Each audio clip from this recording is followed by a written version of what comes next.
ఇప్పుడు ఎటు చూసినా వినిపించే స్లోగన్ ఏంటంటే పిల్లల్ని కనండి మీరు పిల్లల్ని కనండి. A to Z ఇదే, 1 to 100 కూడా ఇదే.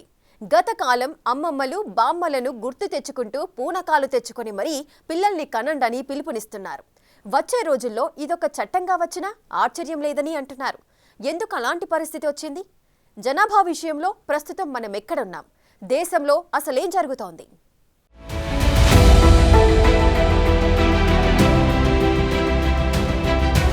ఐక్యరాజ్యసమితి చెప్తున్న మాట ఏంటంటే భారత్ 2025లో 146 కోట్ల జనాభాకు చేరుకుంటుంది. ప్రపంచంలోని ఇదే అత్యధిక జనాభా గల దేశం కాదనడం లేదు. కానీ సంతానోత్పత్తి రేటు మాత్రం తగ్గుతూ వస్తోంది. ఇదే ఆందోళనకరంగా చెబుతుంది యుఎన్ జనాభా నివేదిక.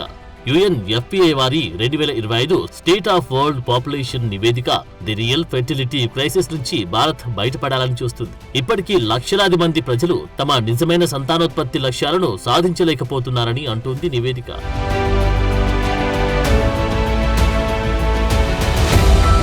ఒక దేశంలో ఎక్కువ జనాభా ఉన్నారా తక్కువ జనాభా ఉన్నారా అన్నది ముఖ్యం కాదు.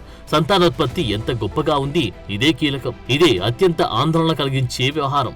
ఎందుకంటే భారత్లో జనాభా భారీ ఎత్తున ఉండడం వేరు, వారిలో ఎంతమంది సంతానోత్పత్తికి ప్రాధాన్యత ఇస్తున్నారన్నది వేరు. ప్రస్తుత పరిస్థితులకు కారణం మెరుగైన వైద్య సేవలు, గర్భ నిరోధక మందులు, ఆపై 100కు 150% వ్యక్తిగత స్వేచ్ఛ. పెరిగిన జీవన శైలి వెరసి ప్రస్తుత భారత సంతానోత్పత్తిని ప్రభావితం చేస్తుంది అని, ఇది కరెక్ట్ కాదని తేల్చింది ఐక్యరాజ్యసమితి. చాలా మంది యువ భారతీయ మహిళలు అందం కరిగిపోతుందనో లేక తమ సుఖ సంతోషాలకు అడ్డు వస్తారనో పిల్లల్ని కనడం తగ్గిస్తున్నారు. దీంతో ఏం జరుగుతుందంటే భారతీయ సంతానోత్పత్తి శాతం క్రమేణా బలహీనపడుతుందని హెచ్చరిస్తుంది ఐక్యరాజ్యసమితి జనాభా నివేదిక.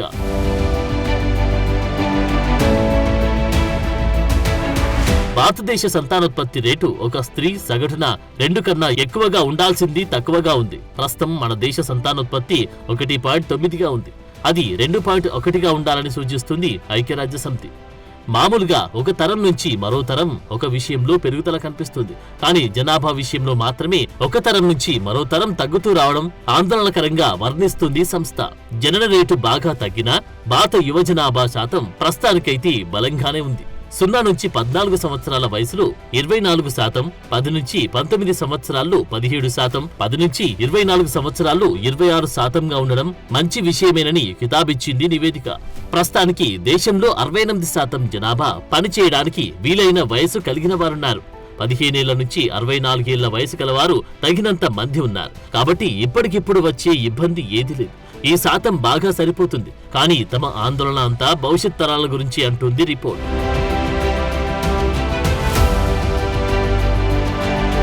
ప్రస్తుతం భారత్లో 65 ఏళ్ల వయసు గలవారు 7%గా ఉన్నారు. ఆయురార్థం బాగా పెరగడంతో వీరి జనాభా ఫ్యూచర్లో బాగా పెరిగే ఛాన్స్ ఉంది. 2025 నాటికి పురుషుల ఆయురార్థం 71, మహిళల సగటు జీవన కాలం 74 ఏళ్లకు పెరగనుందని అంచనా.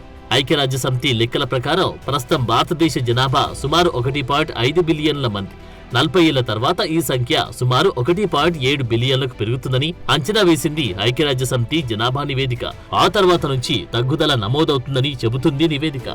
1960లో భారత జనాభా కేవలం 43 కోట్ల మంది మాత్రమే ఉన్నప్పుడు సగటున ఒక స్త్రీకి 6 పిల్లలుండేవారు. అప్పట్లో తమ శారీరక సౌందర్యం, జీవన ప్రమాణం, ఆయురార్థం వంటి విషయాల్లో తక్కువ నియంత్రణ కలిగి ఉండేవారు. ఒక బిడ్డకు జన్మనివ్వడం అంటే మరో జన్మను పొందినట్టే అన్న భావన ఉండేది. ఇద్దరిలో ఒకరు మాత్రమే విద్యను అభ్యసించేవారు.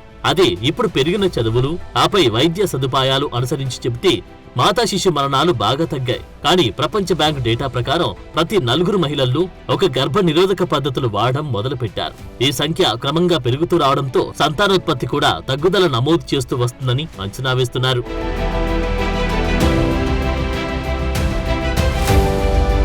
మామూలుగా ఒక విషయంలో భయం కలిగినప్పుడు దానికి సంబంధించిన ఉత్పత్తి తగ్గుతూ వస్తుంది.